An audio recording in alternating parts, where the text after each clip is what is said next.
Hola, espero que te encuentres muy bien tú y tu familia. Mi nombre es Valeria Hernández Villagómez y soy fisioterapeuta. Estoy certificada internacionalmente en neurodesarrollo por el concepto BOVAT y actualmente estoy estudiando una maestría en neurocognición, educación y aprendizaje, así como estoy comenzando mi certificación en Dear Floor Time. El día de hoy vamos a hablar acerca de un tema que en estos últimos años ha sido muy sonado y es TDAH. Algunos lo han escuchado más bien como déficit de atención. Pero, ¿qué es esto? TDAH es un trastorno del neurodesarrollo neurobiológico que se presenta en la primera infancia. No tiene nada que ver con el entorno social, el entorno cultural o el medio ambiente.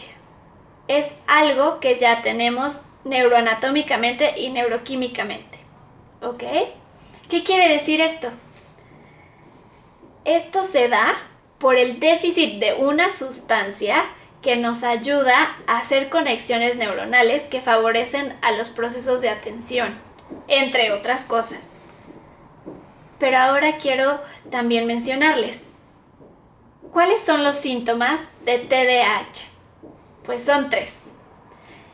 Inatención, hiperactividad e impulsividad. Los pequeños que tienen TDAH tienen uno o más de uno de estos síntomas. Pero ahora, quiero que hagamos un poquito de pausa y nos pongamos a pensar que si tú has tenido dudas de si tu pequeño tiene déficit de atención, sobre todo en estos momentos de pandemia, te detengas un poco. ¿Por qué?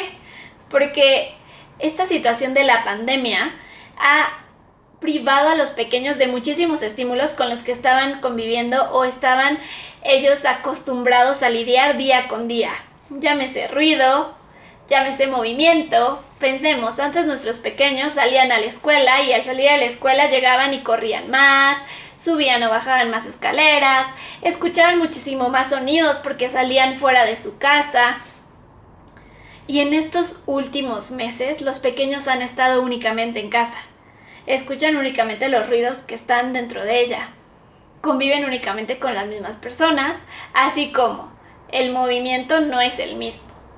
Esta deprivación de estímulos puede provocar que tu pequeño durante esos últimos meses haya tenido muchísimo más hiperactividad o haya sido muchísimo más impulsivo. Pero tampoco quiero que te confíes. Entonces la pregunta sería, ¿cuándo debo de empezar a poner más atención o buscar una valoración muchísimo más completa para ver si mi pequeño tiene TDAH? Si cualquiera de estos 3 síntomas ha perdurado por 6 meses. Repito los síntomas: hiperactividad, inatención o impulsividad. Ahora, también quiero hacer énfasis en que este diagnóstico no te lo puede dar ni tu amiga, ni la vecina, ni la tía, ni las maestras, porque hoy en día las maestras han sobrediagnosticado a muchos pequeños y ellas mismas, cuando ven que al chiquito le cuesta más trabajo que a otros poner atención, se acercan con los padres y les dicen, seguramente tu pequeño tiene déficit de atención. Y con ello nosotros creemos que realmente lo tiene. Pero para que nosotros sepamos si nuestro pequeño realmente tiene TDAH, tenemos que hacer una valoración muchísimo más completa. Y esta solo la puede hacer un neuropediatra. Y seguramente el neuropediatra mandará a hacer evaluaciones con otros especialistas para poder complementar. Y claro, las maestras son muy importantes dentro de este proceso. ¿Por qué? Porque los niños se desenvuelven y pasan mucho tiempo en la escuela. Y una evaluación completa siempre va a haber, el neuropediatra va a ver tanto la cuestión neuroquímica, neuroanatómica, neurobiológica del cerebro de nuestro pequeño. Pero él quizás va a mandar también muchísimo más cuestionarios para ver cómo se está desenvolviendo en el ambiente escolar, cómo se desenvuelve en casa, para de esta forma poder dar un diagnóstico muchísimo más certero. Ahora, vamos a hacer un poquito de, si estamos diciendo que hay una gran polémica entre si es algo que sea que se ha sobrediagnosticado o no. Quiero que ustedes piensen si sí es así o no. En Estados Unidos se dice que del 3 al 10% de la población pediátrica y de adolescentes presentan TDAH. Es altísimo, ¿no lo creen? Y aquí en México, el Hospital Psiquiátrico Infantil hizo un censo en donde logró ver que del 3 al 5% de la población pediátrica y adolescente presentan TDAH. ¿Qué quiere decir esto? Imaginémonos, si hay un grupo de 30 alumnos, de 1 a 2 van a presentar TDAH, lo que para mí realmente es altísimo. Y de este porcentaje, el 70% serán niños y el 30% serán niñas. Entonces, realmente creo que el porcentaje sí es un poco elevado, ¿ok? Ahora, quiero que hagamos un poquito también de mención que hay pequeños que son diagnosticados únicamente por esta cuestión de que los ven muy hiperactivos, pero realmente no es que tengan TDAH. Y con ello quiero irme a cuáles son realmente o con qué puede venir acompañado un diagnóstico de TDAH. Un pequeño con TDAH puede tener ansiedad, depresión, trastornos del sueño, trastornos de aprendizaje, trastornos de atención y trastornos de integración sensorial, que es trastornos del procesamiento sensorial. ¿Qué quiere decir esto? Un trastorno del procesamiento sensorial puede muchas veces confundirse con TDAH. Y aquí es en donde yo sí quiero hacer un poquito más de hincapié, pues porque al final y al cabo es lo que trabajamos en École. El trastorno del procesamiento sensorial se llega a ver en muchísimos pequeños hoy en día. Razones hay muchísimas. El estilo de vida que tenemos hoy en día, el medio ambiente, las condiciones hasta de seguridad que vivimos desafortunadamente hoy en nuestro país. Antes podíamos salir a las calles y jugar, pero hoy realmente tenemos que tener muchísimo más cuidado con nuestros pequeños y no pueden salir tan fácilmente a las calles. Así como también la tecnología ha impactado en esto. Cada vez nos movemos menos. Y todo esto ha sido algo que ha aumentado, que ha incrementado precisamente el trastorno del procesamiento sensorial en la población infantil. Ahora, ustedes me dirán, ¿y qué es eso del trastorno del procesamiento sensorial? Por lo que empezaré hablándoles un poco de qué es. En integración sensorial hablamos de los 5 sentidos que ya conocemos, más 2 más. El sistema propioceptivo y el sistema vestibular. El sistema propioceptivo es como el GPS de nuestro cuerpo. Nos ayuda a ubicarnos en tiempo y en espacio, así como también tiene que ver con la noción de nuestro esquema corporal. Por ejemplo, si ahorita yo les pidiera que cerraran los ojos y que me dijeran cómo está posicionado sus piernas, ustedes sin voltear a ver me podrían decir: mi pierna izquierda está cruzada sobre mi pierna derecha. Y esto es gracias al sistema propioceptivo. De igual manera, si yo a ustedes les hubiera pedido que cerraran los ojos y que me dijeran cómo están posicionadas sus piernas, me lo habrían podido decir gracias al sistema propioceptivo. Y el sistema vestibular tiene que ver con la capacidad que tenemos para mantener posturas en contra de la gravedad, la integración de nuestra cabeza en la línea media, así como la integración del movimiento. Y entonces, ¿cómo podemos observar a pequeños que no tienen bien integrados el sistema vestibular? Son pequeños que se mueven mucho o que casi no se mueven, ¿no? O que se marean demasiado. Seguramente a algunos de ustedes les ha pasado que su pequeño apenas se sube al coche. Prendemos el coche, empezamos a avanzar y nos dice que ya se mareó. O los chiquitos que se mueven demasiado. Ahora, todos los niños se tienen que mover. La verdad es que también hoy en día está sobrevaluado los procesos de atención. Queremos que chiquitos con edad muy corta ya pongan atención o que sus periodos de atención sean muy largos, pero esto no se puede porque no podemos exigir más de lo que realmente los niños deben de hacer.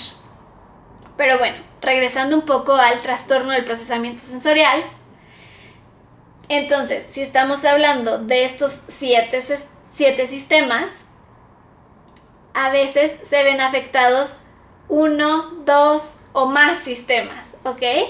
Y se puede ver afectado en diferentes procesos ya sea en el registro sensorial, en la modulación sensorial, pero bueno, esto ya sería entrar a muchísimo más detalle. Pero volvemos a que en Estados Unidos se realizó un estudio en donde se mencionó que el 60% de los niños con TDAH presentan trastorno del procesamiento sensorial. Es muchísimo, es más de la mitad. Y entonces volvemos a el punto en donde decimos, hay muchísimos pequeños que han sido diagnosticados, pero realmente ni siquiera han sido diagnosticados por un neuropediatra, sino que nosotros suponemos que tienen déficit de atención, pero que realmente lo que tienen es un trastorno del procesamiento sensorial. Porque ellos, ¿qué es lo que pasa?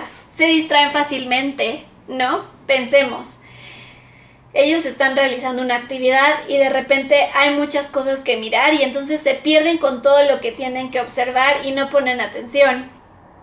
O un ruido que para nosotros podría ser insignificante, a ellos los saca totalmente de contexto y con ello no ponen la atención que debieran de poner.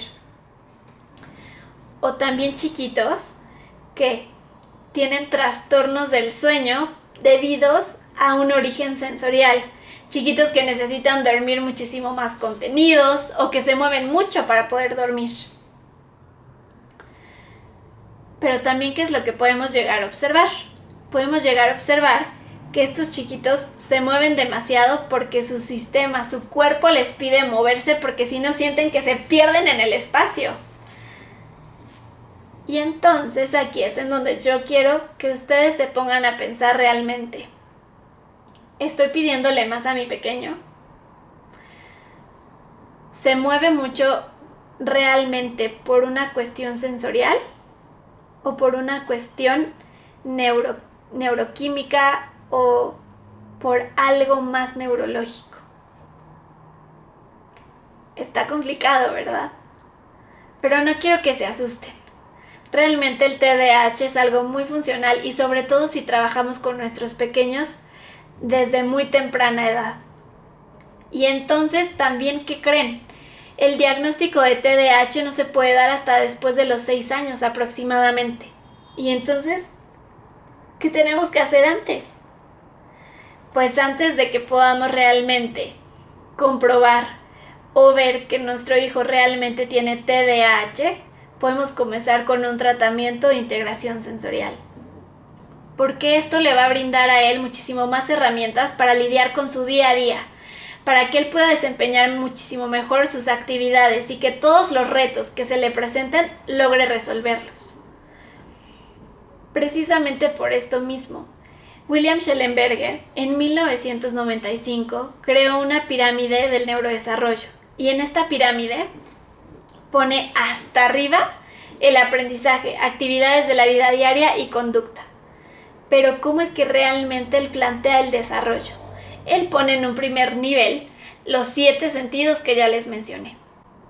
Después pasamos a otro nivel en donde viene esquema corporal, integración de los reflejos primitivos, que quiere decir, por ejemplo, succión, el reflejo de búsqueda, entre otros, la capacidad precisamente de controlar nuestro cuerpo y cuestiones motrices muchísimo más gruesas, así como discriminación sensorial, ¿no? Que un chiquito nos empiece a decir, esto está frío, esto está caliente, esto está duro, esto está suave, este ruido está muy fuerte o casi no te escucho. Y posteriormente, en un tercer nivel, encontramos cuestiones muchísimo más finas. ¿Qué quiere decir? Coordinación oculomotor, procesos de aprendizaje, también procesos de audición, procesos de lenguaje. Y posteriormente, en el último nivel, encontramos, como ya les había mencionado, aprendizaje, conducta y actividades de la vida diaria. Cuando nosotros empezamos a sospechar que nuestro pequeño tiene TDAH, normalmente es porque lo que se ve hasta arriba de esta pirámide lo estamos viendo afectado. Sus actividades de la vida diaria no las logra hacer de forma adecuada o no concluye adecuadamente sus actividades o le cuesta muchísimo trabajo hacerlas con independencia. Se le olvidan fácilmente las cosas, llega a ser muy impulsivo y por eso no logra hacer las actividades. En conducta llega a ser muy impulsivo. Y en aprendizaje no está logrando aprender, por más que yo le explico de muchas formas, intento hacerlo de diferentes maneras, veo que mi pequeño no aprende. Pero ¿qué creen? A veces no se debe a que sea una cuestión, como ya lo dije, neurológica. A veces no es TDAH, sino que la base de esta pirámide no está bien consolidada. O sea, estamos viendo alteraciones en algunos sistemas. En TDAH sobre todo se ven alterados 3 sistemas: el sistema vestibular, el sistema propioceptivo y el sistema táctil. Y estos 3 sistemas pueden hacer que nuestro pequeño se desorganice al punto que no logre poner atención. Quiero que hagamos un poquito como un ejercicio y que ustedes se pongan a pensar. Si yo estuviera en un salón en donde hay muchísimo ruido, me costaría mucho trabajo concentrarme. O quizás no. Pero a estos pequeños que tienen ya sea TDAH o trastorno del procesamiento sensorial, les cuesta la vida. ¿Por qué? Porque no logran modular. Las personas que tenemos una adecuada integración de los sistemas sensoriales logramos hacer una modulación adecuada. ¿Y cómo? Se los voy a plantear así. Es como si tuviéramos un radio. Si escuchamos la música muy fuerte, le podemos bajar. Si la escuchamos muy bajita, le podemos subir. Nosotros podemos modular a qué intensidad vamos a escuchar o hasta inhibir un estímulo. Estos pequeños no logran hacer esto. Y como no logran modular, hay momentos en que todos los estímulos externos le ganan a poner atención en clase o poner atención a la actividad que estoy haciendo en ese momento. Llámese estímulos auditivos, estímulos visuales o hasta esta parte en las que les cuesta mucho trabajo controlar su cuerpo. ¿Por qué? Porque cuando la demanda académica es muy elevada, es como si su cuerpo le dijera: oye, dame 2. O pongo atención a la parte cognitiva que está siendo para mí en este momento muy difícil, o le pongo atención a tu cuerpo. Y entonces, ¿qué hace el pequeño? Mejor se levanta de la silla y se va a dar una vuelta y regresa. Cuando nosotros hemos hecho visitas escolares, me ha dado mucha risa porque me ha tocado veces en que hay chiquitos que piden permiso para ir al baño y yo los observo y el niño ni siquiera llega al baño. El niño lo único que necesitaba era pararse de la silla, moverse tantito para poder regresar, porque la demanda académica está siendo muy elevada para él. Y esto realmente lo podemos observar en nuestros pequeños. Y por ejemplo, hoy en día que los chiquitos están trabajando en casa, están teniendo clases virtuales, pensemos, para nosotros adultos es sumamente difícil estar frente a una computadora. ¿Por qué? Porque nos cansamos visualmente, porque necesitamos movernos, nos cansamos de estar sentados. Entonces, lo que les puedo aconsejar también hoy en día es, en estas clases, si su pequeño se necesita mover, déjenlo moverse. Si tiene que parar de la silla, que se pare de la silla. Está haciendo mucho lo que les estamos pidiendo. Pero regresando precisamente al tema es, esta necesidad de moverse se debe a que el sistema les dice: oye, esto que me estás diciendo está muchísimo más difícil. Ahora esto que me están enseñando en la escuela es más elevado. Ya no es en lo que yo ya estaba, digamos, ya no es como mi zona de confort, sino ahorita me están pidiendo un poco más. Está siendo más elevado. Entonces el cuerpo le dice: oye, o le pongo atención aquí o le pongo atención a tu cuerpo. Y entonces pone atención a la parte cognitiva y nuestro cuerpo se desorganiza. Y entonces este pequeño ya está sentado así en la silla, o ya se movió, o ya está mordiendo el lápiz, pero precisamente es esta búsqueda sensorial de estos estímulos que lo ayuden a regularse y a que el pequeño regrese. Entonces quiero terminar con ustedes diciendo, el TDAH existe. Ya vimos que el porcentaje es elevado, pero no podemos diagnosticar a un pequeño que todavía es menor a los 6 años, pero sí podemos ayudarlo. De verdad que muchos de los pequeños que tienen TDAH no la pasan mal por el TDAH, la pasan mal por las otras cuestiones que les llegué a mencionar, llámese trastorno del sueño, ansiedad, depresión, trastorno del procesamiento sensorial, no meramente por el diagnóstico. Entonces, lo que yo quiero invitarlos hoy en día es que en lugar de que nos preocupemos tanto por esta cuestión del diagnóstico, que claro que tenemos que buscarla para saber qué es lo que nuestro pequeño tiene, pero que no dejemos a un lado todas estas comorbilidades que estamos viendo en nuestro pequeño, porque esto es lo que realmente lo hace que lo pase mal. Y si podemos nosotros brindarle herramientas y ayudarlo para que su día a día sea mucho mejor y que él logre resolver todos los retos que se le presenten, pues qué más, brindémosle todas esas herramientas y todas estas estrategias. Si te gustó esta información, quieres saber un poco más de ello, o te interesan otros temas relacionados con el neurodesarrollo o integración sensorial, puedes seguirnos en nuestras redes sociales, nos puedes escribir a nuestro correo o nos puedes mandar también un mensaje por Instagram o por Facebook y estaremos muy contentos de poder ayudarte y poder compartir más información. Así como si crees que la información que te dimos le puede servir a alguien más, por favor compártela y sé el héroe de otra familia.